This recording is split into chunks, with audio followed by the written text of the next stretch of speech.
नमस्कार साथियों, आज चर्चा करेंगे क्या ट्रम्प चीन से मित्रता करने की सजा दे रहे हैं नेपाल को। क्यों नेपाल दहेक उठा है, क्यों दिया है गृह मंत्री ने इस्तीफा, क्यों 20 जेनजीज की हत्या हो गई है, हिंसा हो रही है नेपाल में। क्या नेपाल का हाल भी म्यांमार जैसा, श्रीलंका जैसा, बांग्लादेश जैसा होने जा रहा है। इसकी चर्चा हम इस वीडियो में करेंगे। स्वागत है दोस्तों आपका मेरे यूट्यूब चैनल पर जिसका नाम पीपल्स विजन है।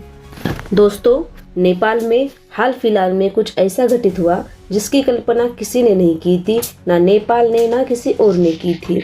लेकिन हिंसा इतनी फैल गई है कि सरकार के नेताओं को इस्तीफा देना पड़ रहा है और लोगों को अपनी जानें गंवानी पड़ रही है।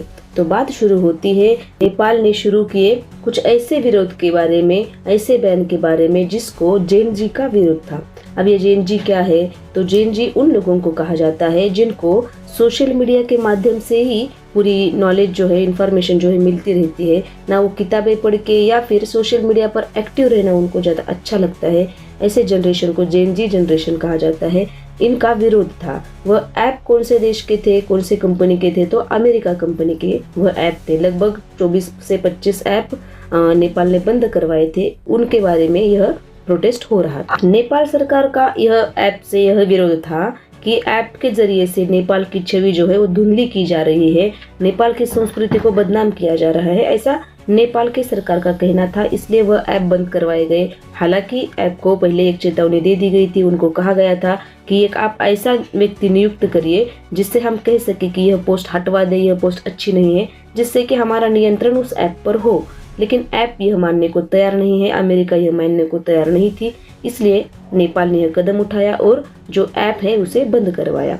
लेकिन जेनजी का कहना यह था कि ना ही नेपाल की छवि धुंधली हो रही है, ना ही नेपाल को कुछ बदनाम किया जा रहा है। ये सरकार को, जो भी हम सरकार के बारे में बोलते हैं, वह अभिव्यक्ति की आज़ादी छीनने की कोशिश नेपाल सरकार कर रही है। इसके प्रोटेस्ट में जेनजी विरोध कर रहे थे कि ऐप बंद ना करवाए। लेकिन हालात इतने बढ़ते गए, मामला इतना बढ़ता गया कि ना नेपाल सरकार मानने को तैयार थे और ना ही जेनजीज मानने को तैयार थे। प्रोटेस्ट इतना बढ़ गया कि जेनजीज ने राष्ट्रपति भवन, संसद भवन दोनों को आग लगा दी। कब्जे में ले लिए जा रहे थे, उस पर भी चढ़कर हमला बोला जा रहा था। इसलिए सरकार को आवेश में आकर जेनजीज पर गोलियां चलवानी पड़ी, जिसके तहत 20 जेनजीज की मौत हो गई, 20 युवाओं की मौत हो गई। और इसी के चलते गृह मंत्री को अपना इस्तीफा देना पड़ा। क्या नेपाल में भी वह हालत हो रहे हैं जैसे कि 2021 में म्यांमार में हुए थे, 2022 में श्रीलंका में हुए थे और 2024 में बांग्लादेश में हुए थे, जिसके बाद सत्ता पलट गई थी। और यह भी माना जा रहा है कि जो ओली सरकार है वह चाइना का बड़ा अच्छा दोस्त है। इसलिए यह जो दोस्ती है वो ट्रम्प को अच्छी नहीं लग रही है। इसलिए ट्रम्प यह नेपाल सरकार के जो नियम है वो मानने को तैयार नहीं है, शर्तें मानने को तैयार नहीं है और नेपाल सरकार भी झुकने को तैयार नहीं है। इसलिए यह प्रोटेस्ट हो रहा है। न्यूज़ तो यह भी आ रही है कि नेपाल के जेलों में से कैदी भाग रहे हैं, अस्पतालों को जलाया जा रहा है, रास्ते पर चलना मुश्किल हो गया है और पीएम जो है वो भाग गए हैं। राष्ट्रपति भवन तो दोनों जला दिए गए हैं, संसद भवन भी जला दिया गया है। क्या ओली सरकार को गिराने की यह साजिश है ट्रम्प की?